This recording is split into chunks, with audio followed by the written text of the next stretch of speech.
DD किसान। धन्यवाद।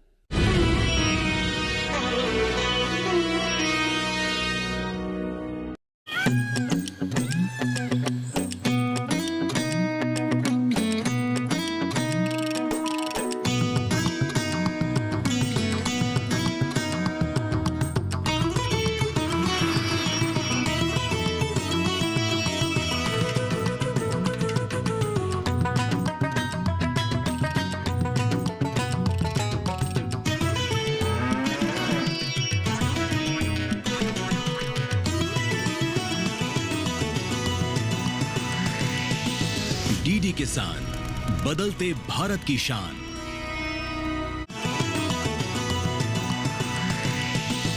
DD किसान, बदलते भारत की शान।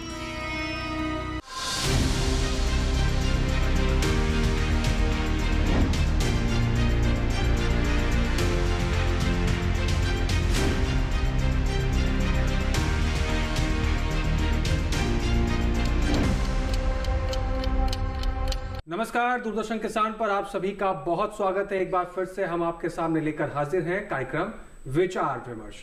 आप देख रहे हैं कार्यक्रम विचार विमर्श दूरदर्शन किसान पर और मैं हूं आपके साथ पुलकित शुक्ला। विचार विमर्श एक ऐसा कार्यक्रम जिसके जरिए हम कृषि के क्षेत्र से जुड़े हुए कुछ एक ऐसे महत्वपूर्ण विषय पर विचार विमर्श करते हैं जिससे कुछ महत्वपूर्ण जानकारियां निकलकर सामने आती हैं और उन जानकारियों का इस्तेमाल आप अपनी खेती किसानी में परिवर्तन लाने के लिए कर सकते हैं, अपने जीवन में सुधार लाने के लिए उन जानकारियों का इस्तेमाल कर सकते हैं जिससे आपको सामाजिक और आर्थिक सुरक्षा भी मिलती है।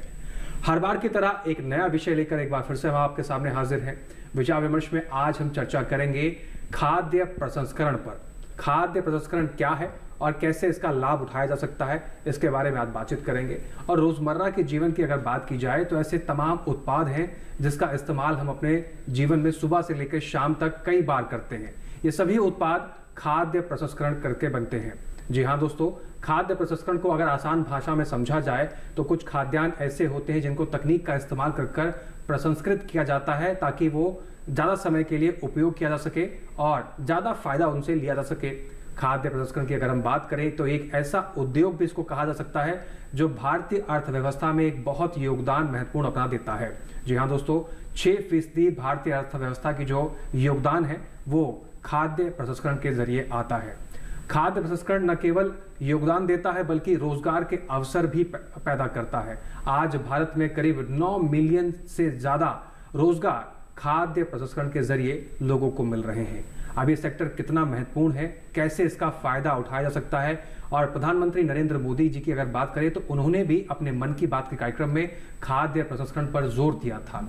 तो ये खास क्यों है, कैसे इससे जुड़ा जा सकता है, क्या क्या इसके अंदर सुविधाएं हैं, क्या क्या योजनाएं हैं और कैसे खाद्य प्रसंस्करण को अपने जीवन को सुगम बनाने के लिए इस्तेमाल किया जा सकता है, आज इस पर हम विचार विमर्श करेंगे। कुछ खास एक्सपर्ट हमारे इस कार्यक्रम में जुड़े हुए हैं जो इस कार्यक्रम की आन बान और शान होते हैं, क्योंकि आप यही मेहमान होते हैं जो आप तक ये तमाम महत्वपूर्ण जानकारी पहुंचाते हैं। तो एक बार उनसे भी आपका तारुफ करा दिया जाता है। आज हमारे साथ सबसे पहले डॉक्टर अलका जोशी जी हैं स्टूडियो में। मैम, आपका बहुत स्वागत है। आप प्रिंसिपल साइंटिस्ट हैं division of food science post harvest technology IRI नई दिल्ली से। साथ ही साथ हमारे साथ डॉक्टर प्रोफेसर विनोद कुमार मोदी जी हैं। सर, आपका भी बहुत स्वागत है। आप हेड हैं MIT institute of food technology, MIT university Noida से। साथ ही साथ आज हमारे साथ एक और खास मेहमान है डॉक्टर रितु सिंह जी। आप साइंटिस्ट हैं होम साइंसेस KV के उज्ज्वल से। आप पहले भी हमारे कार्यक्रम में कई बार आ चुकी हैं और दर्शक हमारे आपको जानते भी होंगे। फिलहाल चर्चा को आगे बढ़ाएंगे और कुछ और बारीकियों को समझेंगे, लेकिन उससे पहले इस विषय से जुड़ी हुई एक खास रिपोर्ट पर भी नजर डाल लेते हैं।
तो रिपोर्ट में आपने देखा कि कितनी बारीकियों को आप समझकर खाद्य प्रसंस्करण के क्षेत्र में आगे आकर क्या कुछ सफलता हासिल कर सकते हैं, क्योंकि इस क्षेत्र में अपार संभावनाएं हैं।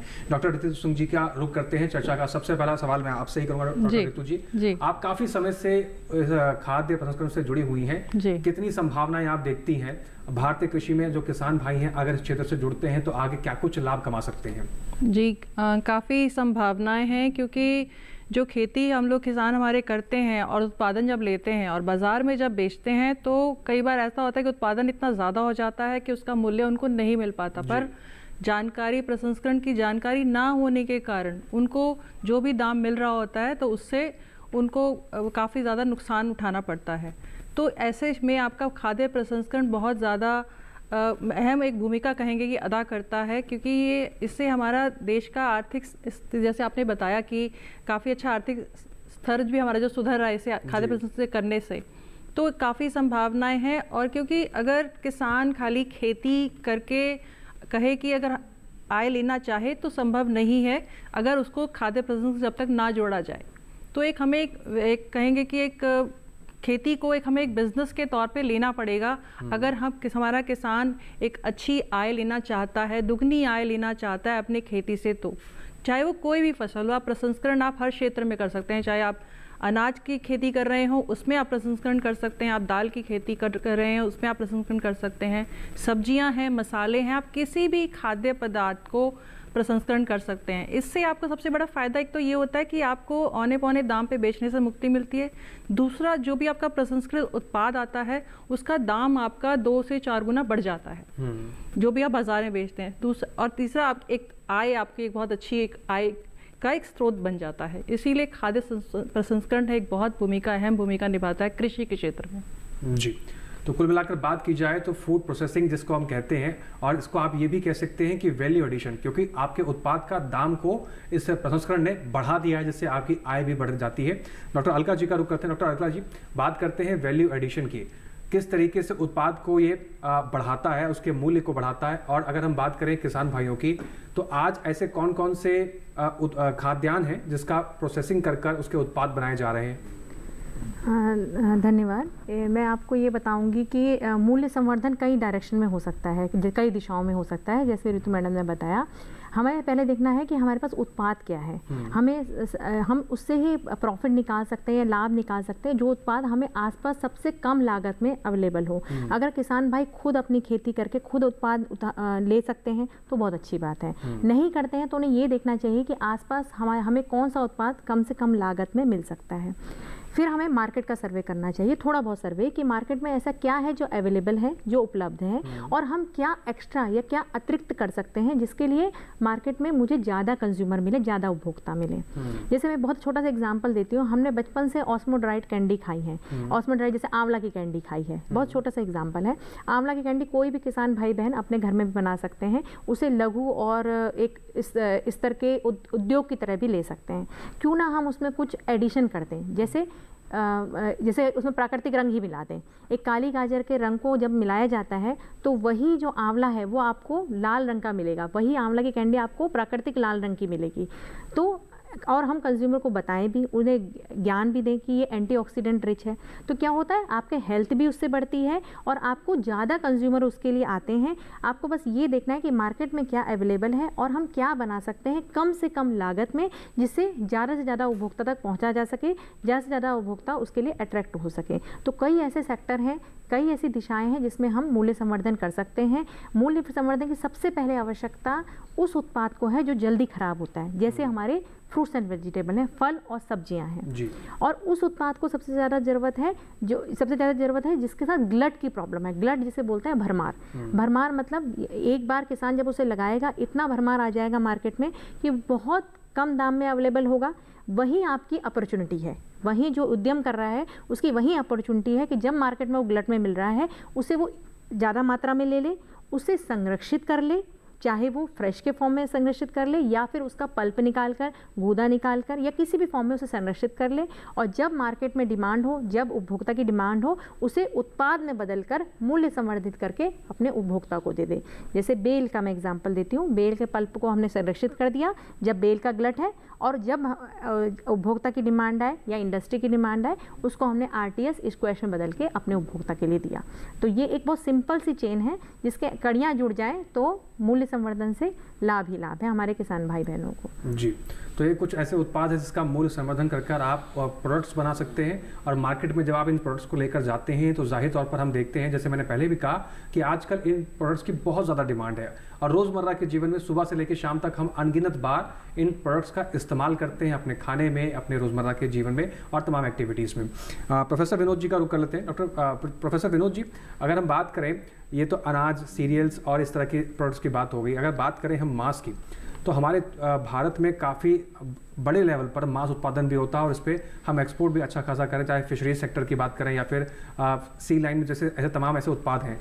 अगर हम मांस उत्पादन की करें तो इसमें किस तरीके की व्यवस्थाएं हैं, और किस तरीके से अगर कोई किसान भाई इस सेक्टर में जुड़ना चाहता है कि मांस उत्पादन करे, तो उसको मूल्य संवर्धन करना होगा, तो क्या कुछ प्रक्रिया है और क्या कुछ जानकारी उसके लिए होनी चाहिए? नमस्कार। मांस उत्पादन के अंदर थोड़ी जानकारी अगर किसान भाइयों के पास में हो तो इसके अंदर बहुत भरपूर लाभ लिया जा सकता है।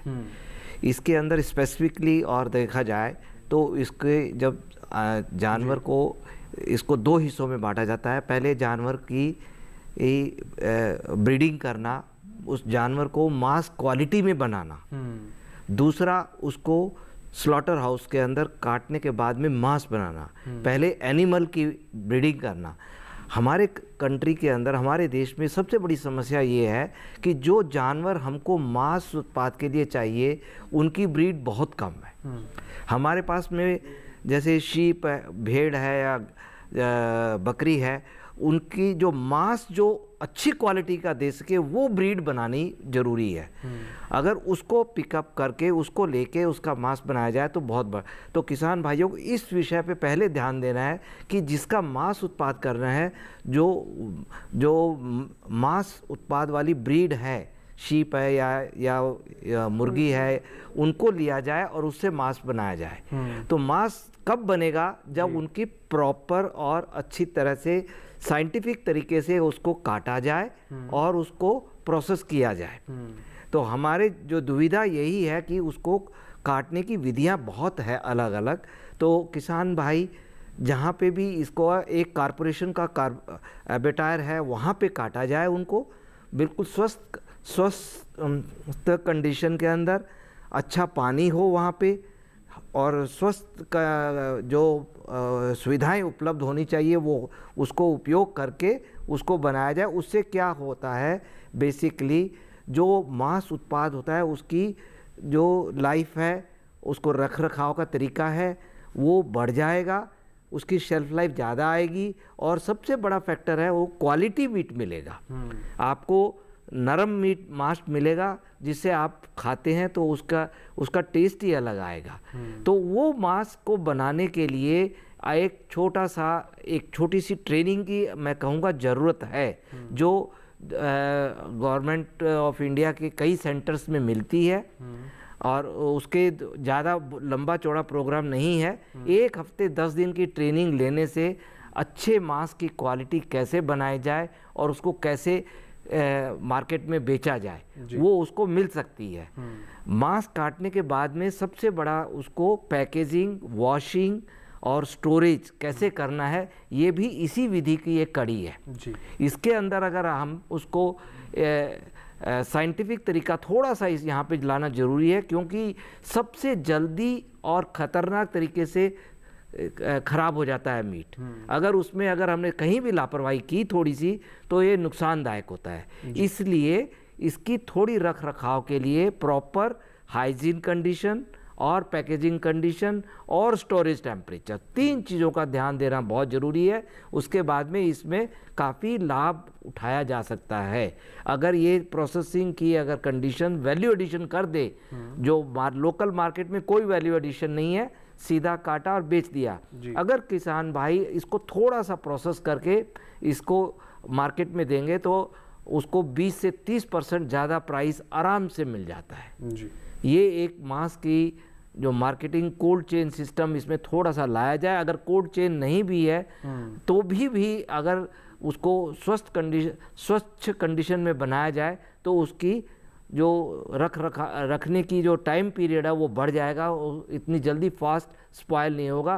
पैरेलली इसके अगर आप देखिए दूध, वही प्रक्रिया इसमें है। कच्चा दूध हम रखेंगे तो बहुत कम चलेगा। पैकेट में जो मार्केट में आ जा रहा है आराम से 5-6 घंटे हमारे सप्लाई होने के बाद में भी घर में पड़ा रहता है, ख़राब नहीं होता है। पैरेलली ये मीट की सिचुएशन है। तो उस ढंग से अगर हम उत्पाद करेंगे तो किसान भाइयों को काफ़ी फ़ायदा मिलेगा। जी, तो आप अगर स्टोरेज की व्यवस्था सही तरीके से करते हैं और जिस तरीके से हाइजीनिक व्यवस्था बताई गई, अगर हाइजीन को भी मेंटेन करके चलते हैं इस क्षेत्र में खासकर, तो आपको लंबे समय तक उस उत्पाद का आप इस्तेमाल भी कर सकते हैं और सही तरीके से आपको मार्केट में पहुंचाने में आसानी होगी, ताकि आपको सही तरीके से मार्केट में मूल्य भी मिल सके। डॉक्टर रितु जी का रुख करते हैं। डॉक्टर रितु जी, आप काफ़ी समय से केवीके से जुड़ी हुई हैं। अगर हम केवीके की भूमिका की बात करें प्रसंस्करण के क्षेत्र में, केवीके की भूमिका किस तरीके से है और आज केवीके किस तरीके से प्रसंस्कृत कर लोगों को इसके बारे में जागरूक कर रहा है या फिर कितनी ट्रेनिंग प्रोवाइड करा रहा है? जी, जैसे कृषि विज्ञान केंद्र का एक मुख्य ऑब्जेक्टिव होता है कि व्यावसायिक प्रशिक्षण आयोजित कराना। तो हर कृषि विज्ञान केंद्र, अभी देश भर में 731 के करीब कृषि विज्ञान केंद्र हैं। बिल्कुल। तो हर जिले में जो भी उस क्षेत्र आधारित जो फसलें, या अगर मछली पालन का क्षेत्र है तो मछली, या जो भी आपका क्षेत्र है उसके आधार पे व्यावसायिक प्रशिक्षण हम लोग आयोजित करते हैं। खाद्य प्रसंस्करण में व्यावसायिक प्रशिक्षण कार्यक्रम हम लोग ज़रूर आयोजित करते हैं, क्योंकि इनमें संभावनाएं काफ़ी हैं रोज़गार की। और हमारे केवीके से बात करें तो काफ़ी उद्यमी इसमें निकल के आए। लगभग अभी तक हमारे 42 उद्यमी हैं जो खाद्य प्रसंस्करण के क्षेत्र में, और इसमें ये नहीं कि सिर्फ महिलाएं हैं, युवक भी हैं और महिलाएं भी हैं। तो ये मतलब पुरुष महिला दोनों मैं कहूँगी कि आज के तारीख में हमारे यहाँ से निकल के काम कर रहे हैं। और हम लोग जो ट्रेनिंग करते हैं, प्रशिक्षण करते हैं, हमारा सिर्फ किताबी ज्ञान नहीं होता, हम लोग प्रायोगिक प्रशिक्षण करते हैं, यानी कि करके दिखाना, प्रैक्टिकल के द्वारा सारी किसी भी चीज़ का प्रसंस्करण है, चाहे वो फल का ले लें, चाहे सब्जी का ले लें, या और कोई उत्पाद है उनका ले लें, तो उनका हम पूरा इसका डेमोन्स्ट्रेशन करके उनको दिखाते हैं, करवाते हैं। और इसी में एक प्रशिक्षण में हम लोग उनको, क्योंकि प्रशिक्षण हमने दे दिया पर उसके बाद उनको आती है कि पैसा कहाँ से मिलेगा हमें, तो उसी प्रशिक्षण के दौरान हम लोग ऋण के लिए बैंक वगैरह के भी कार्यक्रम उसमें आयोजित करते हैं, ताकि बैंक भी अपनी सुविधाएं या सरकारी योजनाएं जो हैं उनके बारे में उनको बताएं। लाइसेंसिंग के लिए उनको क्या क्या योजनाएं, वो हम अलग पूसा संस्थान है इनसे मदद लेके भी उसमें उनको बुला के सारा ज्ञान देते हैं, ताकि एक जब प्रशिक्षण लेके जब बाहर निकले तो वो एक सक्षम हो कि हाँ मैं अपना उद्यम एक शुरू कर सकता हूँ। तो इस तरीके से कृषि विज्ञान केंद्र मुख्य भूमिका अदा कर रहा है अपने कृषि क्षेत्र के किसानों के लिए, महिलाओं के लिए, पुरुषों के लिए।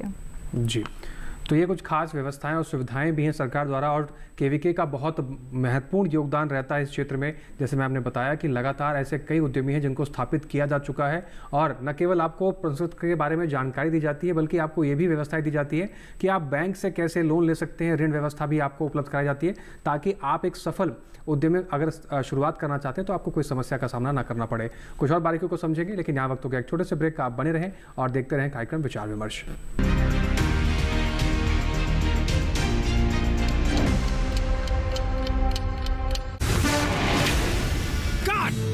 सुरक्षा की गारंटी हर चीज में जरूरी है, चाहे वो मुश्किल स्टंट हो या अच्छी फसल। इसलिए ले आइए IIL के ट्रैक्टर ब्रांड का शिनबा, जो देता है सुंडी और ट्रिप से सुरक्षा की गारंटी। छोटे किसानों की शक्ति, कोऑपरेटिव की शक्ति और भारतीय नस्ले पशुओं की शक्ति मिलकर एक अलग ही ताकत बनती है। इस ताकत को बढ़ाने और डेयरी के विकास में जुड़े पशुपालकों, तकनीशियनों व डेयरी सहकारी समितियों को प्रोत्साहित करने के उद्देश्य से पशुपालन एवं डेयरी विभाग दे रहा है राष्ट्रीय गोपाल रत्न पुरस्कार, जिसमें इस बार से पूर्वोत्तर क्षेत्र को भी शामिल किया जा रहा है। आवेदन के लिए awards.gov.in पर जाएं या अपने नजदीकी कॉमन सर्विस सेंटर, पशु चिकित्सालय या पशुपालन और डेयरी विभाग से संपर्क करें। आवेदन 15 सितंबर 2024 तक।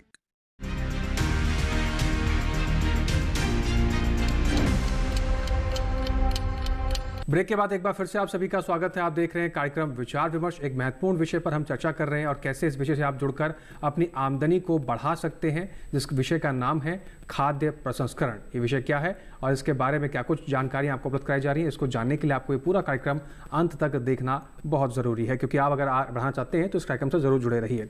आगे बढ़ते हैं, डॉक्टर अलका जी का रुख करते हैं। डॉक्टर अलका जी, अगर हम बात करें तमाम उत्पादों की, आपने इससे पहले भी बेल का जिक्र किया, मैं अगर बात मखाने की करूँ, कोई किसान भाई मखाने के प्रोसेसिंग करना चाहता है और हम देखते हैं कि बिहार क्षेत्र में मखाना बहुत बड़े स्केल पर पैदा किया जाता है, शायद मखाने को उतना बड़ा स्केल या उतने बड़े लेवल पर प्रमोट नहीं किया जा रहा है, या फिर उसकी क्षमताओं को नहीं पहचाना जा रहा है, क्योंकि अगर एक्सपोर्ट की बात करें तो एक्सपोर्ट भी बिल्कुल ना के बराबर इंडिया से हो रहा है मखाने की अगर बात करें, और विदेशों में इसकी मांग बहुत तेज़ी से बढ़ रही है। इसके अंदर बहुत सारे औषधीय गुण भी होते हैं। मखाने के क्षेत्र से अगर कोई जुड़ा हुआ है, अगर वो प्रोसेसिंग करना चाहता है, तो क्या कुछ इसमें संभावनाएँ हैं? हाँ, मखाना सच में बहुत अच्छी क्रॉप है, बहुत अच्छा प्रोड्यूस है। और सबसे पहली बात, इसके लिए अवेयरनेस बहुत ज़्यादा है लोगों में, पहले से लोगों को पता है कि ये बहुत अच्छा उत्पाद है, इसे हमें अपने रोज़मर्रा के खाने में इस्तेमाल करना चाहिए, ये बात सबको पता है। तो पहला काम तो किसी भी उत्पाद के लिए, किसी भी उत्पाद की सक्सेस के लिए हो गया कि लोगों को पहले से अवेयरनेस है। दूसरा, आपने बोला कि हम क्या उत्पाद बना सकते हैं, मैंने आपको ये बोला कि जो भी उत्पाद मार्केट में अवेलेबल है उसके अलावा अगर आप कुछ सोचेंगे तभी आप उद्यम में सक्सेस हो पाएंगे। जैसे मखाने का अभी बहुत रिसेंट काम स्टार्ट हुआ है मखाने का। मखाने में ग्लूटेन नहीं होता, लेकिन मखाने में चपाती बनाने वाली सारी प्रॉपर्टी हैं। तो ग्लूटेन फ्री चपाती मखाने से कई रिसर्च इंस्टीट्यूट बना रहे हैं, जिनका आने वाला मार्केट बहुत स्ट्रांग है। तो इस डायरेक्शन में ले सकते हैं। चपाती बनाने का जो स्किल है वो घर घर में सबको पता है कि कैसे बनाई जाती है। तो मखाने के आटे से चपाती बनाने का जो काम है वो कई जगह शुरू भी हो गया है, और कई इंडस्ट्री उसके लिए फंडिंग भी कर रही हैं कि अगर आप हमें प्रोसेस उसकी बना के दे दीजिए। तो मखाना एक ग्लूटेन रिप्लेसर की तरह, हम ग्लूटेन चपाती के रिप्लेसर की तरह लोग यूज़ कर रहे हैं। दूसरा, ये फास्टिंग में खाया जा सकता है। इन कंपेयर हम अगर कंपेयर करें गेहूं के आटे की रोटी से, तो ये गेहूं के आटे की रोटी को हम व्रत में नहीं खा सकते। तो जो फास्टिंग वाला पीरियड है और फास्टिंग वाले जो कंज्यूमर हैं वो आपके लिए सशक्त मार्केट हो गए मखाना के लिए। तीसरा, जो रेडी टू ईट मिक्स आ रहे हैं या फिर जो बार्स आ रही हैं, उसमें भी मखाना एक बहुत बड़ा इंग्रेडिएंट है। तो मखाने के साथ हम और नट्स को या फिर और किसी इंडस्ट्री के वेस्ट को मिला के हम बार भी बना सकते हैं, क्योंकि मखाना को जब हम उसका साइज रिडक्शन कर देते हैं, उसको छोटे पार्ट में तोड़ देते हैं, तो वो एक क्रिस्प का काम करता है। तो बार में क्रिस्प देने के लिए भी मखाने का उपयोग बहुत ज़्यादा होता है। जैसे हमने अंगूर के पोमेस को लिया या किसी और उत्पाद के पोमेस को लिया जिसमें अपना टेस्ट बहुत अच्छा है, और हमने नट्स के साथ उसकी बार बनानी चाहिए, तो हमें क्रंच चाहिए उसमें। तो वो मखाना वो क्रंच आपको बहुत अच्छे से दे सकता है। तो बार आपने अगर बच्चों के लिए बनाई है तो भी वो बहुत अच्छी है, उसमें मखाना की भी गुणवत्ता गई, नट्स की भी गुणवत्ता गई, और किसी फूड इंडस्ट्री का वेस्ट भी गया तो हमारे रिसोर्स का यूटिलाइजेशन भी हो गया। तो इस डायरेक्शन में हम मखाने को एक नया आयाम दे सकते हैं, मखाने के मूल्यवर्धन को भी और मखाने के उपभोग के तरीके को भी। जैसे वो पहले खाया जाता था, ओनली भून के हम खा रहे हैं, उसके अलावा भी कई ऐसे आयाम हैं जो अभी अनटच हैं, जहाँ पे आप अपना स्टेप रख सकते हैं। बिल्कुल, और ये सुनने में भी बड़ा आंखें खोलने वाला विषय है कि अगर आपसे कोई कहे कि क्या आपने मखाने की रोटी खाई है, तो एक बार आप सोच में पड़ जाएंगे कि मखाने की रोटी भी मिल सकती है। तो कहने का मतलब यही है कि अगर इस तरीके से अगर उत्पाद आप बनाएंगे तो ही आपका मार्केट में सक्सेस आपको मिल सकती है, और कहीं ना कहीं सोचने पर उपभोक्ता को मजबूर कर दे कि क्या ये भी संभव है, क्यों ना एक बार ट्राई किया जाए। ये जब उपभोक्ता के मन में विचार आएगा तो आपके उत्पाद की मांग बढ़ेगी। डॉक्टर अलका जी, आपने ये तमाम जानकारियाँ दी। इसके साथ ही अगर मैं आपसे जानना चाहूँ, इसके बारे में कोई ट्रेनिंग लेना चाहता है तो कहाँ संपर्क करें? अब कहाँ कहाँ इसकी ट्रेनिंग दी जा रही है? हाँ, ये बहुत अच्छा है कि हमें हर चीज़ का स्किल नहीं होता, सब चीज़ में ज्ञानी नहीं होते। हमको भी किसी भी इंसान को सारी फील्ड की नॉलेज नहीं होती, तो अपना अपग्रेड होना बहुत ज़रूरी है। जैसे हमने नेट को सीखा, तो हमने आज हम कई चीज़ें सर्च कर सकते हैं जो हमें पहले नहीं पता थी। तो अपने स्किल अपग्रेड करना बहुत ज़रूरी है। इसके लिए मैं सारे किसान भाइयों को बोलूँगी कि अपने जो पास के केवीके हैं या अपने पास के जो ICAR के इंस्टीट्यूट हैं या फिर जो स्टेट एग्रीकल्चर यूनिवर्सिटी हैं, ये इन तीनों का ही मैंडेट होता है कि हमें मैन पावर को हमें दक्ष बनाना है। तो वो ट्रेनिंग कराती रहती हैं। उन ट्रेनिंग के थ्रू आप अपने स्किल को अपग्रेड कर सकते हैं। आप अपनी रिक्वायरमेंट भी दे सकते हैं, स्पेशल रिक्वायरमेंट कि हमें इस सेक्टर में सीखना है। जैसे आपने मखाने की बात की, तो हमारा एक इंस्टीट्यूट है सेंट्रल ये इंडिया में जो मखाने पे ही स्पेशल काम करता है। तो अगर किसी किसान का प्रोड्यूस मखाना है तो उसके लिए तो सबसे अच्छा एक ट्रेनिंग हो गया, एक अच्छा पात्र हो गया जिसको हम सिखा सकते हैं। और ट्रेनी आप किसी भी थोड़ा वेबसाइट आप सर्च करेंगे, जैसे IRI की वेबसाइट की आप सर्च करेंगे, मैं अपने इंस्टीट्यूट की बात बताती हूँ, तो समय समय पे जो ट्रेनिंग होती है वो ट्रेनिंग की जानकारी उस वेबसाइट में अवेलेबल होती है। सारे जो अच्छे बड़े इंस्टीट्यूट हैं वो भारत सरकार की अच्छी परियोजनाओं के भी उसमें पात्र हैं। जैसे एक SC SP योजना है, ये बहुत अच्छी योजना है SC किसानों के लिए, चाहे महिला हो चाहे युवक हो। एक TSP योजना है, ये हमारे अनुसूचित जनजाति किसानों के लिए है। इसमें आपको बिल्कुल फ्री में ट्रेनिंग दी जाती है। हमारा इंस्टीट्यूट ही हर महीने इसमें ट्रेनिंग ऑर्गेनाइज करता है, जिसमें आपको रहना खाना सारी सुविधाएं एकदम फ्री हैं, और इसमें आपको हैंड्स ऑन एक्सपोजर दिया जाता है। तो आप इस तरीके की जानकारी प्राप्त अगर आपको होती है वेबसाइट के थ्रू, तो आप ज़रूर उसका हिस्सा बनिए और फ़ायदा लीजिए, क्योंकि भारत सरकार की ये योजना है ही आपके लिए, आपके स्किल को अपग्रेड करने के लिए। और जो चीज़ एक बार आपने अपने हाथ से करके देख ली तो उसको आप आराम से उसको आप रेप्लिकेट कर सकते हैं। वो आपको छोटे बैच में सिखाएंगे, आपको उसे बड़े बैच में करना है, और उसके बाद आपका एक कॉन्टैक्ट बन जाता है उस पर्टिकुलर वैज्ञानिक के साथ और उस स्किल्ड पर्सन के साथ। तो फ्यूचर में भी अगर आपको, भविष्य में भी आपको कुछ अगर जानना हो तो वो आपको उसके लिए आपको जानकारी दे सकते हैं। तो अपग्रेड करने के लिए ट्रेनिंग एक बहुत अच्छा आपको कहना चाहिए एक बहुत अच्छा ज्ञान स्रोत है, जहाँ पे आप हैंड्स ऑन एक्सपोजर लेते हैं। तो मैं यही कहूँगी अपने आसपास के इंस्टीट्यूट से जुड़ के रहिए, उनको भी प्रोग्रेसिव फार्मर्स या प्रोग्रेसिव महिलाएं, उनको भी अच्छा लगता है, पात्र को देना उनको भी अच्छा लगता है, तो आप वो सुपात्र बनिए, मैं तो यही कहूँगी। जी, बहुत महत्वपूर्ण बात आपने बताई है। प्रोफेसर विनोद जी का रुख कर लेते हैं। प्रोफेसर विनोद जी, अगर हम बात करें फ़िश ऑयल की या फिर फ़िश के ऐसे तमाम प्रोडक्ट्स हैं जिसकी मांग मार्केट में बहुत रहती है, और फ़िश प्रोडक्ट्स की अगर हम बात करें तो इसमें भी काफ़ी ज़्यादा औषधीय गुण पाए जाते हैं। फ़िश ऑयल अगर कोई बनाना चाहता है या इस तरीके से प्रसंस्कृत करना चाहता है तो उसके लिए कहाँ से वो ट्रेनिंग ले, और क्या ये घर पे बनाना संभव है या इसके लिए क्या कुछ व्यवस्थाएं होती हैं?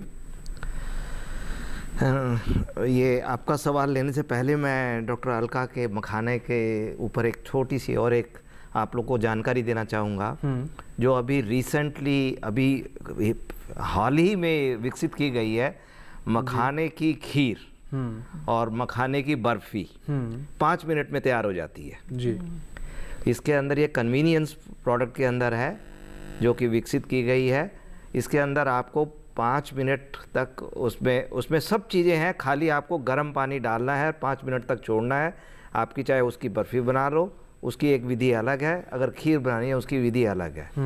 तो ये कन्वीनियंस और जो वैल्यू एडिशन है मार्केट के अंदर आजकल, जो सभी भोक्ता चाहते हैं कि 5 मिनट में सब रेडी हो जाए, टाइम ना लगे, और तो उस विषय के अंदर ये 2 प्रोडक्ट अभी मार्केट में शायद जल्दी आ जाएंगे। तकनीक इनकी अवेलेबल है, जैसे डॉक्टर अलका ने बताया। इसकी अगर जहाँ पे इंस्टीट्यूट्स है, एग्रीकल्चर यूनिवर्सिटी है, कहीं अपनी इस तरह से आप ट्रेनिंग में जाएंगे तो आपको डेफिनेटली इसका लाभ मिलेगा। तो ये आपके लिए एक अतिरिक्त क्या कहते हैं इनकम का सोर्स बन सकता है। बिल्कुल।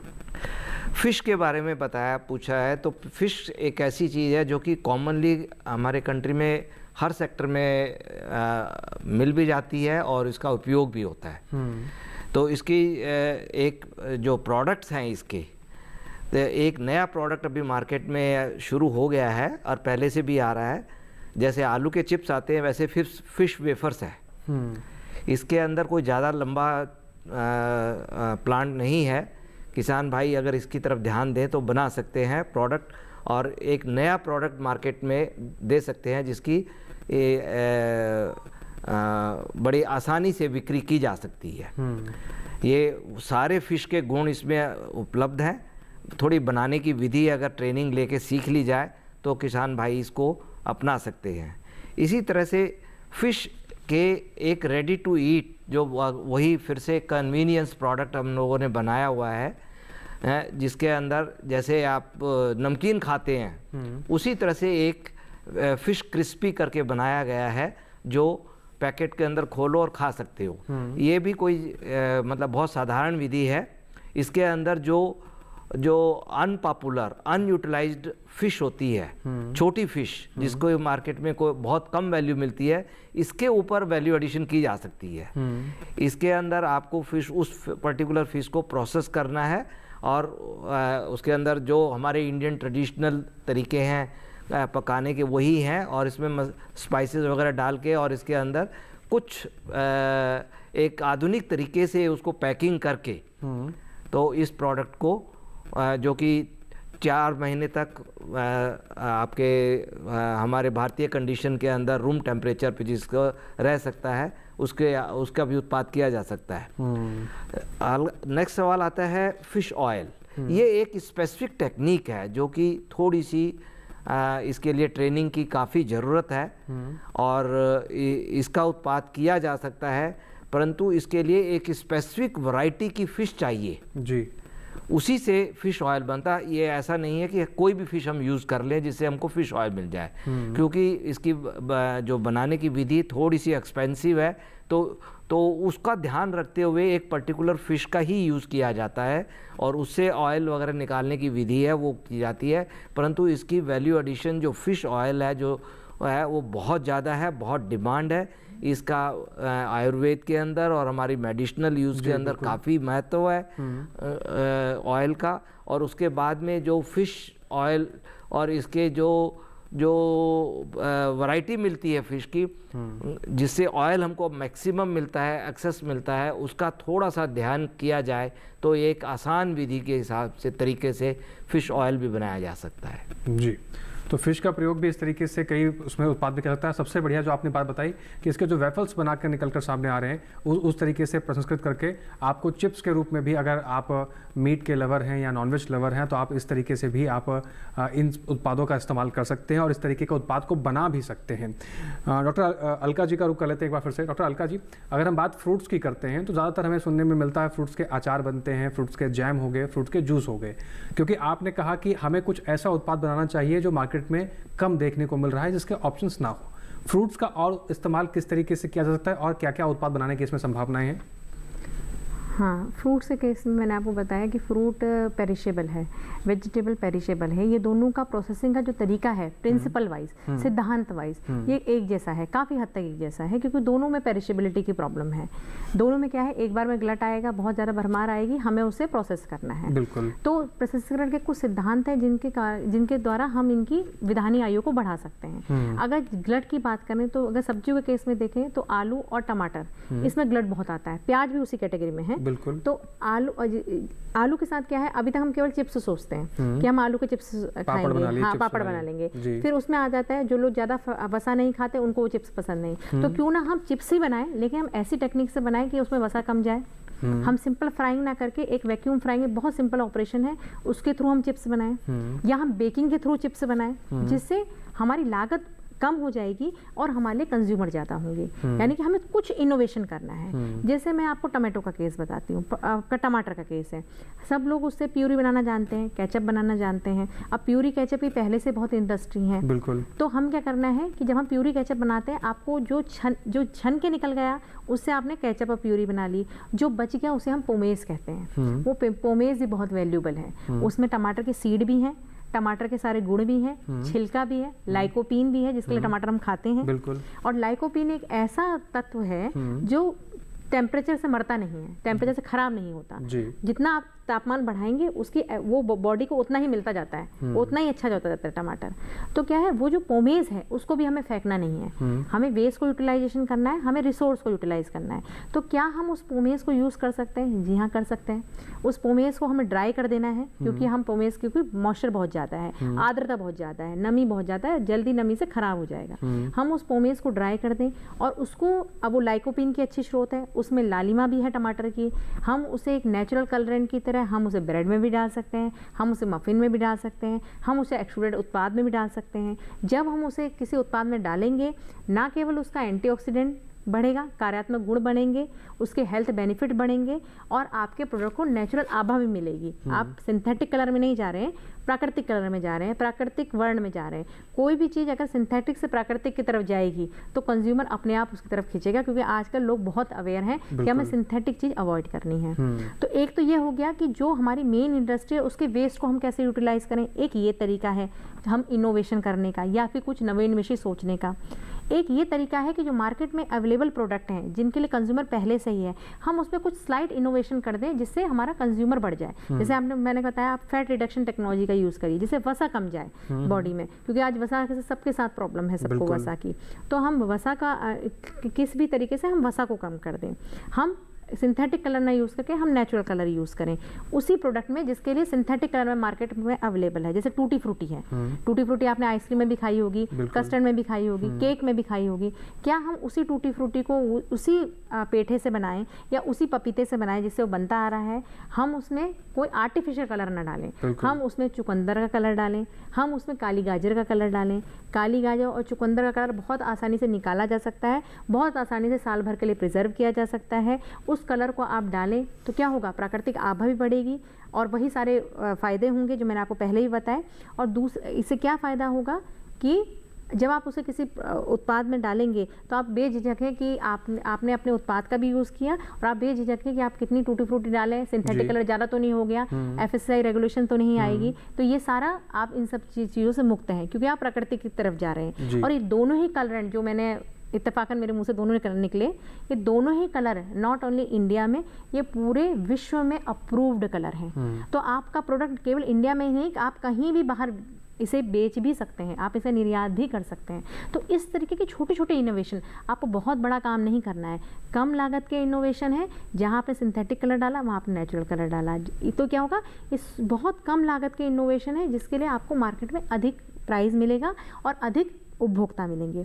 एक चीज़ बहुत ज़्यादा याद रखने वाली है जो मुझे मोदी सर की अभी उससे हिंट मिला कि जैसे मोदी सर ने बताया कि फ़िश की एक वैरायटी है, ये मैं आपको बहुत क्लियर कर दूं सारे अपने श्रोताओं को, दर्शकों को, कि आप जो भी उत्पाद बनाते हैं उसके लिए वैरायटी सही चुनना बहुत ज़रूरी है। बिल्कुल।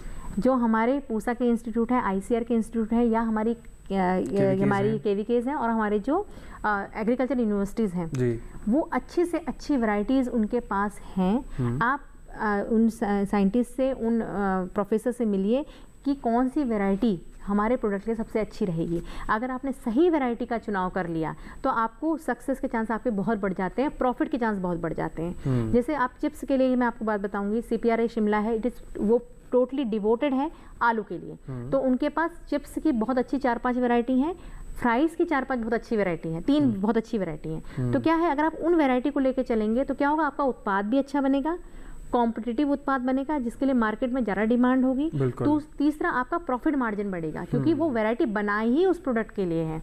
जैसे मैं आपको एग्जांपल चिप्स का दूंगी, वो तेल कम पिएगी। फ्राइज़ का दूंगी, उसकी फ्राइज़ लंबी बनेगी, दृढ़ बनेगी। तो इस तरीके से हर उत्पाद के लिए वैरायटी फिक्स है। टमाटर की बात करूँ, टमाटर के लिए हमारे इंस्टीट्यूट की वैरायटी है पूसा प्रसंस्कृत, और IHR ने भी टमाटर की वैरायटी डेवलप की है। PAU के पास है पंजाब रत्ता।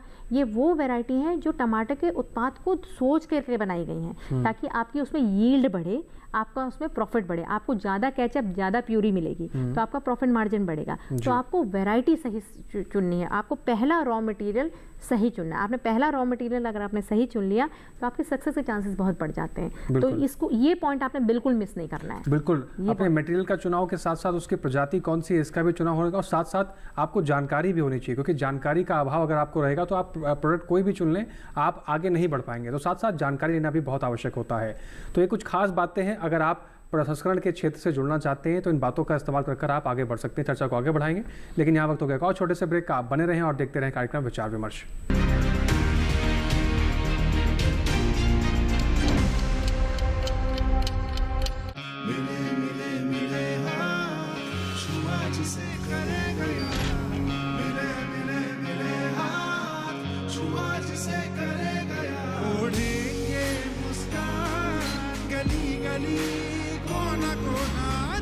की धरती फिर उगलेगी सोना। हम यूं ही मिलकर इस नए भारत में 4 चांद लगाते रहेंगे, बस एक नए नाम के साथ और आपके भरोसे के साथ। L&T स्विच गियर बिजनेस अब बन गया है लॉरेट्स नुत्सन। डिजिटल बैंकिंग का है जमाना, टाइम है बचाना। डिजिटल बैंकिंग है आसान, करो चाहे कोई भुगतान, एनी टाइम एनीवेयर, सेफ है, फास्ट है, हर पेमेंट उंगलियों पे सेट है। लेन देन के हैं ऑप्शंस कई, IMPS, NEFT, UPI भी। 24 घंटे करते ये काम, पेमेंट आसान और रहे आराम। RBI कहता है जानकार बनिए, सतर्क रहिए।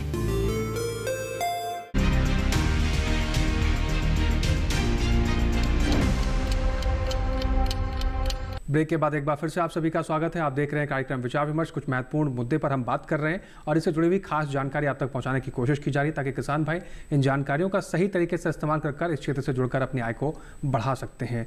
डॉक्टर ऋतु जी का रुख करते हैं। डॉक्टर ऋतु जी, अगर हम बात करें इन सभी प्रसंस्करण क्षेत्रों के बारे में, इन सभी उत्पादों के बारे में, तो क्या ये संभव है कि कोई एकल होकर भी इस प्रसंस्करण को कर सकता है या सिर्फ इसमें सामूहिक होना जरूरी है? जी, एकल होके भी कर सकता है, पर अगर सामूहिक अगर हो जाए तो फिर एक कहेंगे कि नेले पे दहले वाली बात हो जाती है, क्योंकि अकेला जो है उसको काफ़ी दिक्कतें आती है, क्योंकि बनाना भी उसको है, सीखना है सबसे पहले उसको, फिर उसको बनाना है, फिर उसको बेचना है। इसमें अकेला आदमी दिक्कत आ जाती है। तो समूह में अगर ये काम किया जाए तो बहुत ज़्यादा, जैसे बता रहे कि सक्सेस के रेट, सफलता ज़्यादा अच्छी मिलेगी। तो समूह आप कैसे स्वयं सहायता समूह के रूप में भी कर सकते हैं। आप अगर बड़ा समूह हो जाता है तो यानी कि कृषक उत्पादक संगठन के रूप में कर सकते हैं। तो ये समूह ज़रूरी नहीं है सिर्फ महिलाओं के हों, महिला पुरुष दोनों के भी हो सकते हैं, सिर्फ महिलाओं के भी हो सकते हैं और पुरुषों के भी हो सकते हैं। समूह बनाने से आपको ये होगा, क्योंकि हर व्यक्ति में, हर महिला में कुछ ना कुछ गुण होता है, किसी में बनाने का, किसी को पैकेजिंग करने का, किसी को बाजार करने का। तो अगर समूह में ये सब लोग होंगे बिल्कुल तो काम आसान होगा और लाभ हमें ज़्यादा से ज़्यादा मिलेगा। और समूह और जो हमारे कृषक उत्पादक संगठन है, इनके लिए खासकर जो भी हमारी सरकार की योजनाएं हैं खाद्य प्रसंस्करण के क्षेत्र में अगर हम बात करें, तो समूह में को ज़्यादा लाभ मिल रहा है इन योजनाओं से। उनको मतलब ज़्यादा रियायत दी जा रही है। मान लीजिए कोई मशीन लगाने, अकेला कोई मशीन लगाने के लिए ऋण लेता है तो उसको ब्याज ज़्यादा देना पड़ेगा। अगर वही समूह उस मशीन को लेने जाता है तो उसको ब्याज दर कम देना पड़ता है। तो ये ऐसी योजना से जुड़ के भी इनको फिर एक तो फिर आपको यानी कि आर्थिक समस्या भी जो आपकी है, अगर समूह में आप बना लेते हैं तो फिर आपको कम हो जाती है। दूसरा, फिर समूह में सबके पैसे, पूंजी लगी होती है। अकेले में एक अकेला इंसान ही पैसे लगा के काम करता है, तो सबके पैसे लगने से ये होता है कि सब मिलके काम करते हैं और फिर तो और जो मुनाफा होता है वो आपस में बराबर बांटे, तो यानी कि किसी पे एक भार नहीं पड़ता। तो इसीलिए अगर समूह में लोग करके आएंगे तो ज़्यादा अच्छा, खासकर खाद्य प्रसंस्करण के क्षेत्र में ज़्यादा अच्छा आगे बढ़ने की, सशक्तिकरण की, अगर सशक्तिकरण चाहे आपका प्रसंस्करण के क्षेत्र में सशक्तिकरण हो और आर्थिक स्तर पे सशक्तिकरण हो, तो दोनों में संभव है। जी, तो आप अगर सेल्फ हेल्प ग्रुप या फिर एफपीओ के जरिए किसी प्रसंस्करण को करते हैं तो ज़्यादा आसानी रहेगी मार्केट को रीच आउट करने में, प्रोडक्ट बनाने में और अपने मुनाफे को बढ़ाने में, क्योंकि जिस तरह से डॉक्टर ऋतु जी ने बताया कि हर काम आप डिवाइड कर पाएंगे और अच्छी तरीके से कर पाएंगे, ज़्यादा काम कम समय के अंदर भी कर पाएंगे। डॉक्टर अलका जी का एक बार फिर से रुक कर लेते हैं। डॉक्टर अलका जी, अगर हम बात एलोवेरा की करते हैं, अगर किसान की दृष्टि से देखा जाए तो बड़े क्षेत्रों में भी एलोवेरा की खेती हमारे देश में होती है, लेकिन हम देखते हैं कि चाहे वो शहरी क्षेत्र हो चाहे ग्रामीण क्षेत्र हो, हम सबकी छतों पर गमलों के रूप में भी एलोवेरा उगाया जाता है, एलोवेरा ज़्यादातर देखा जाता है। क्या घरों में इस तरीके से एलोवेरा का कोई उत्पाद बनाया जा सकता है, क्योंकि एलोवेरा के अंदर भी बहुत सारे औषधीय गुण होते हैं? हाँ, एलोवेरा का अवेयरनेस भी लोगों में बहुत है और एलोवेरा के मेडिसिनल गुण भी सब जगह व्याप्त है, सबको पता है। काफ़ी आयुर्वेदिक और काफ़ी स्टोर में आपको एलोवेरा के प्रोडक्ट मिलते भी हैं। सबसे अच्छा यूज़ एलोवेरा का ये है, अगर मैं फूड यूज़ की बात करूँगी तो सबसे अच्छा यूज़ ये है कि एलोवेरा को में हीटिंग के बाद उसके क्या इफ़ेक्ट आएंगे वो तो कंट्रोवर्शियल है। कहीं है कि हीटिंग के बाद उसके चले भी जा सकते हैं गुण और नहीं भी जा सकते हैं, तो क्यों ना हम एलोवेरा को हीटिंग छोड़ दें। एलोवेरा का कोई उत्पाद हम कोई उसमें हीटिंग के साथ उत्पाद ना बनाएं। हम एलोवेरा के जेल को निकालें, जेल को थोड़ा सा पानी के साथ थोड़ा सा उसको द्रवित कर लें, थोड़ा सा उसको और फ्लूइड बना दें और उसे घर में हम अपने जो उत्पाद हैं, फल और सब्जी, उसमें उसे हम एडिबल कोटिंग की तरह यूज़ कर सकते हैं। तो जो आपके फल सब्जियां पहले जल्दी खराब होते थे, कम से कम 4 से 5 दिन आप उसकी शेल्फ लाइफ बढ़ा सकते हैं। तो ये बहुत बड़ा एक इंटरवेंशन है। एलोवेरा का जेल, अगर आपके घर में 2 गमलों में भी एलोवेरा है तो आप अपने महीने भर की सब्जी, या फिर मैं कहूँगी क्योंकि बार बार उसमें भी नई नई पत्तियाँ आएंगी, आपको साल भर की सब्जियों की आप विधानी आयु, आप उसकी भंडारण आयु बढ़ा सकते हैं। और अगर आप रेफ्रिजरेशन में रख रहे हैं तो ये भंडारण आयु और बढ़ जाएगी। तो एलोवेरा के जेल का एज ए एडिबल कोटिंग बहुत ज़्यादा उपयोग है और कोई इसमें कंट्रोवर्सी नहीं है और बहुत इजी है। और आपको कोई थर्मल ट्रीटमेंट नहीं देना है, कोई उसे बनाना नहीं है, बस आपने जेल को निकालना है और जेल को किसी भी मिक्सर ग्राइंडर में थोड़ा सा उसको फ्रूट बढ़ा देना है ताकि उसकी कोटिंग बन जाए। तो आपका जो भी पेरिशेबल है, टमाटर एक पेरिशेबल है, चीकू एक पेरिशेबल है, इवन सेब एक पेरिशेबल है, बीन्स पेरिशेबल है, पेरिशेबल है जल्दी खराब होने वाला। फ्रेंच बीन्स में भी इसके उपयोग किए गए हैं और बहुत सक्सेसफुल उपयोग हुए हैं। तो इस तरह से एडिबल कोटिंग के फॉर्म में एलोवेरा जेल को आप यूज़ कर सकते हैं। और अगेन फिर से ये प्राकृतिक है, तो ना आपको कोई दिक्कत है और ना जिसको आप बेचेंगे उसको कोई दिक्कत है। तो जी। ये बहुत अच्छा यूज़ है जी। एलोवेरा जेल का। डॉक्टर अलका जी, एक चीज़ मैं जोड़ना चाहता हूँ और आपसे जानना चाहता हूँ, क्योंकि हमने बहुत सारी बातें कर ली, क्या क्या उत्पाद हैं, कैसे उसके ट्रांसफॉर्मेशन किया जा सकते हैं, कैसे उसकी प्रोसेसिंग की जा सकती है और क्या प्राकृतिक है और क्या अननेचुरल है। लेकिन अब हम बात करते हैं, एक बहुत महत्वपूर्ण कारक होता है कि आपने उत्पाद तो बना लिया, लेकिन अब मार्केट में लाने की जब बारी है, उससे पहले उसकी पैकिंग करना बहुत आवश्यक होता है। कई बार ऐसा भी होता है कि हम अपने प्रोडक्ट की पैकिंग किस प्रकार से करें, उस पर कॉस्टिंग कितनी खर्च होनी चाहिए, और जो एक पैकेट हम बना रहे हैं वो पैकेट कितने ग्राम का हो और कितने ग्राम का नहीं होना चाहिए, इसका जानना भी बहुत ज़रूरी होता है। और पैकेजिंग की क्वालिटी कैसी हो, ये कितना असर डालती है मार्केट पे, और किसान भाई या जो भी इस क्षेत्र से जुड़ रहे हैं वो कैसे इस बात का ध्यान रखें कि प्रोडक्ट देखते ही, वो पैकेजिंग देखते ही किसान, आप ये जो भी उपभोक्ता है वो कहे कि इसको हमें खरीदना है।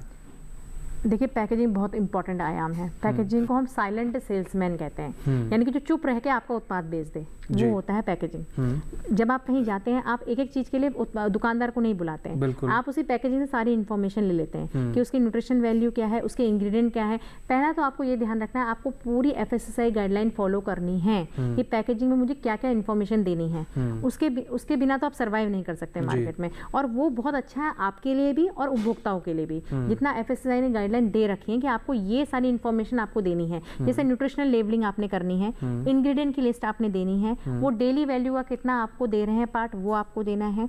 आपको देना कहीं उसमें कोई एलर्जन तो नहीं है, या जिस प्लांट में आपने वो प्रोडक्ट बनाया उसमें और कौन से उत्पाद बन रहे हैं जिससे आपको एलर्जी तो नहीं है। तो ये उपभोक्ता को तो संरक्षित करता ही है, ये कंपनी को भी, जो इंडस्ट्री है उसको भी संरक्षित करता है। इसके लिए कोई हिच नहीं होनी चाहिए कि हमें FSSAI गाइडलाइन फॉलो करनी पड़ रही है। आप अपने को उपभोक्ता के एंगल पे रख के देखिए तो आपको ये सेफ गार्ड है। तो सारा हमें पहले तो गाइडलाइन FSSAI की फॉलो करनी है, फिर पैकेजिंग का सिलेक्शन कैसे करें। आप ये देखिए कि आपका जो उत्पाद है वो किस कैटेगरी में फॉल कर रहा है, यानी कि उसके सिमिलर उत्पाद अगर मार्केट में अवेलेबल है, जैसे आप कैंडी बना रहे हैं तो कैंडी के लिए क्या पैकेजिंग है, आप नूडल बना रहे हैं तो नूडल के लिए क्या पैकेजिंग है, आप मल्टीग्रेन आटा बना रहे हैं तो आटे के लिए क्या पैकेजिंग है, वो पैकेजिंग 100% आपके उत्पाद के लिए भी चल जाएगी।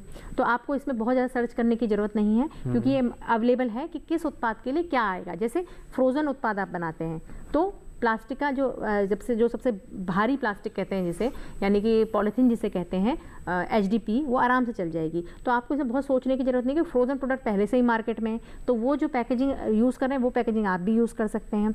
वो लेबलिंग हमें क्या लगानी है, FSSAI की गाइडलाइन है, नेट पे अवेलेबल है कि आपको क्या क्या गाइडलाइन फॉलो करनी है, कैसे कैसे हमें न्यूट्रिशन लेबलिंग करनी है। उसके अलावा एक बार आपने मैंडेटरी गाइडलाइन पूरी कर ली, उसके अलावा उसके बाद आप फ्री हैं। आप अपने प्रोडक्ट को किसी भी तरीके से आप उसको प्रसारित कर सकते हैं।